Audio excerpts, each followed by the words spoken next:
Here Putin is today. So he met with the chairman of what's called the Russian Constitutional Court. And this man pulls out a map from the 17th century to show Putin and to make a very specific point about Ukraine. Just listen to it for yourself.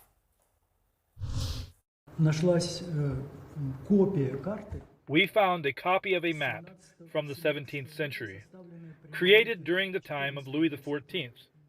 In the middle of the 17th, in the second half of the 17th century, created by the French themselves. Why did I bring it? Vladimir Vladimirovich, it has no Ukraine. Of course, Soviet rule created Soviet Ukraine. It is a well-known fact. No Ukraine existed in the history of humankind until then. Well, you go back to the time of Louis XIV. Of course, gosh, you can go further and see Kyiv was the founder of Moscow. You get the point. That's the absurdity that Putin wanted today. Fred Plekin and Matthew Chance are both standing by with new reporting on Outfront. I want to begin first, though, with you in Kyiv, Fred, because you're hearing about a new explosion in Belgorod tonight. Yeah, you're absolutely right, Aaron. And while Vladimir Putin seems to indicate there used to be no Ukraine, certainly right now the Russians seem to be feeling the heat, at least it appears, from Ukraine. In fact, right now, just a couple of minutes ago, the governor of that Belgorod region, who you were talking about, who was criticizing the Russian military, he said that there had been another possible strike by a drone in the Belgorod region, and that some sort of munition was dropped on a roadway and damaged a car there. Of course, that's something that we've seen several times over the past couple of days, also in light of those incursions that have been happening. And despite the fact that, as Matthew's been reporting and we've been reporting, those are Russians who are going into Ukrainian territory. So it's Russians against Russians.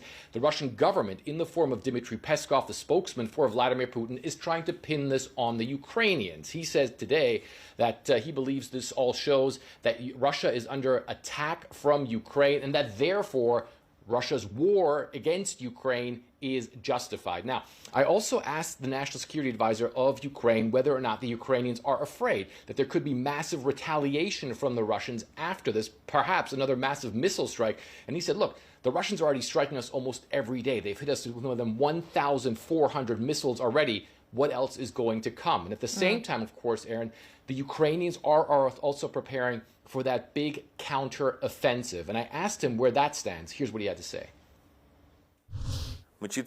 We are clearly aware of when, where, how, and what should start. The final decision is up to the president and the security staff. When the decision is made, Russia will definitely feel it. And of course, one of the things that we also had to talk about, Aaron, and this is very important in that context, is the situation in Bakhmut, where the Russians, of course, had said they took the entire city. National Security Advisor also telling me that that is not true, that the Ukrainians still have troops in the city. He also said that the fact that the Ukrainians are still holding out in Bakhmut and trying to strike back is also a key factor in the Ukrainians being able to prepare for that counteroffensive that, of course, could happen at any time, Aaron. All right. Thank you very much, Fred in Kyiv.